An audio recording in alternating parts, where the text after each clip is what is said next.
And speaking of getting better, Kenny Omega has diverticulitis and will be out indefinitely ahead of the match with Jericho versus Starks and Bill.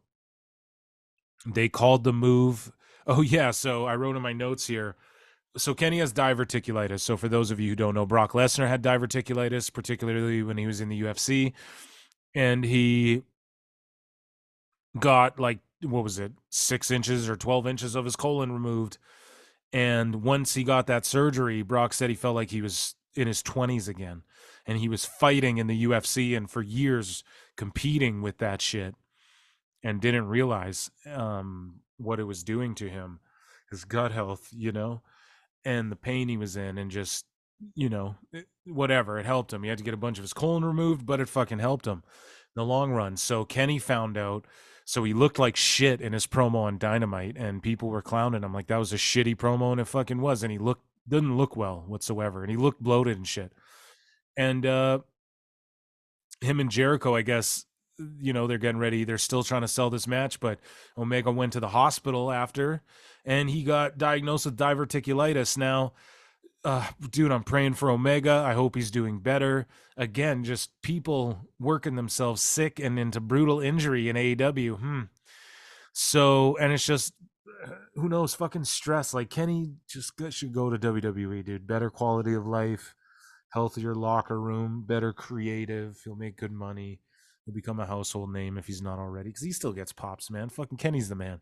He's not involved in any of that fucking drama. You can tell he tries to stay out of it as much as he can. But obviously the Bucks are his homies. Oh, he drank a Pepsi on Being the Elite. Okay, but that's a goofy YouTube show. That's not on television doing victory laps. He also said on a podcast, dude, I've been in locker rooms my whole life and fights happen. This shit happens. So, and everybody said apparently Kenny was cool. After the brawl, he was the one trying to be like, everything's cool, and like talk to Punk, and Punk was like, I don't have a problem with Kenny, but you other motherfuckers. But anyways, Kenny's got diverticulitis. He'll be out indefinitely, and he won't be doing that match. Jericho will probably call up Big Show who's he going to call up next for his partner? No, I'm not even. I was going to make a bad joke, but I was going to say Benoit, but whatever. That's bad taste. Anyways, so people are getting mad at Kenny though. The E-drones, they're going like, oh, he called that move in the video game. He's very hands on the video game with the video game. Yeah, that's true, but it is true, and it is a pot shot at Brock, but I don't think you can be that offended at it. F5, like, could they get sued for using that terminology? I feel like they could, but F5 is the name of Brock's move. In the AEW game, they have a move called diverticulitis 1, 2, and 3. And people are like, oh, the sweet irony. And it is sweet irony because Kenny Omega worked on that game. And also the origin of that is in PWG. Kevin Steen used the F5 and Excalibur coined it. Deep sea diverticulitis was what he called it. And so people are just pointing that out to Kenny, but it's like, it's not a time to shit on this guy. This is where there's toxic people in every fandom community. I'm big in the MMA world. It's very toxic as well. So it's not exclusive to AEW, but it is more prevalent on that side. And at least some of the WWE guys, when you go, yo, that's a dumb point, they'll concede it and go, yeah, I'm giving it back to them. And it's like, yeah, but do unto others, just be better, just be better. But yeah, don't shit on Kenny. That's stupid. Like, and it's the name of a move. Like, I don't think Brock takes offense to it. I don't think and people are like, Brock could die. He didn't almost die. He didn't almost fucking die. You know what I mean? Yes. Could you die from Yes, dude, you could die from fucking a cold. You can die from gout, or whatever, you get to get that shit taken care of though. So luckily they caught it in Kenny, and shout out Kenny. He's probably going to have some colon removed or something, but he'll come back better, stronger. If I'm Kenny, man, just come to WWE. Just do the smart thing, dude. For real. And I'm going to get hate in the call. Dude, shut the fuck up. Kenny is tailor-made for WWE, especially with his body at this point. It's getting broken down. He's getting beat up too much, guys. If you love Kenny, let him do what's best. Let him come to WWE, work that paced style. Oh, Christian and Edge put on a banger. It was a banger of a match. The WWE chains were removed. You fucking idiots. That's why they had a banger, because they paced it and did psychology and didn't do random high spots. There were like 30 fucking holds in that match. Okay, and you guys were like, oh, clinic, they put on a clinic, the chains were removed. No, dude, that's their WWE shit kicking in. This is what I told y'all. And Brian Danielson, he did the yes chant after a collision, and the AEW fans are marking out, oh, when Danielson does a yes anyways. Yeah, you guys are fans of WWE, bro. Like, that's what we're trying to say. You guys like WWE shit.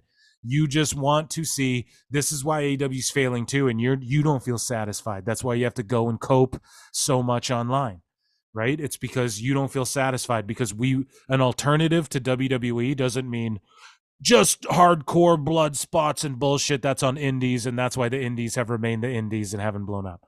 No, dude. What an alternative is like WCW. WCW is doing sports entertainment as fuck. These marks always just go, well, my favorite part was the cruiserweights. Okay, but that's the part my dad turned the channel to go see what WWF was doing when I was growing up. That's what intrigued me a lot about Jericho and these guys, and Ultimo Dragon and stuff. Some of my favorite wrestlers, some of my favorite matches. But looking back, the crowds weren't as hyped as when like Nash was out there doing crazy shit. And that's a subjective reality. And yes, it got over with us, because it's like when your parents say, don't stay out past 10, you come home at 11. Your parents say, don't smoke, and then you try a cigarette. You do what your parents tell you not to do. You defy them. And that's why we were so intrigued, guys, with the cruiserweight shit. And not saying it's bad. And they did it way better back then. Like, you watch the Ray Eddie shit, and it was just way better. Like, shit had intent. Shit looked like it hurt. They did it it looked like it hurt. It didn't hurt, but it had serious intent behind it all. Like Darby.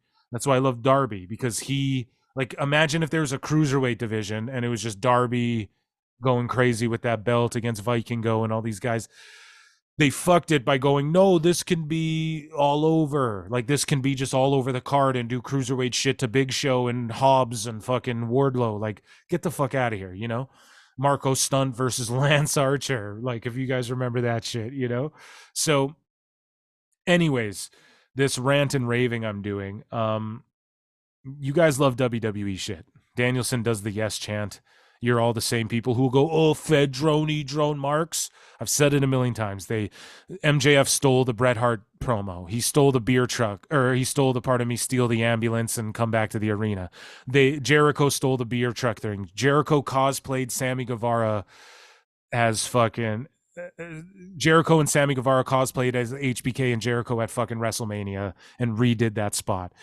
They do in the yes chant. You guys like WWE, just admit it. Like, why do you hate so much? Oh, because the WWE people go hard. It's because y'all wanted a competition. It's like Colts and Cowboy fans or whatever, bro. You guys are gonna go at each other, but then you can't turn into mutants and wish death on people and shit. Like, I just got this the other day for something we're gonna talk about later, with Dax Harwood, and I had people like just crazy unhinged shit. Like, I broke people mentally on the internet, but that's what happens. But this is another ironic thing, bringing it back to the diverticulitis thing. It is ironic. It's an ironic twist of fate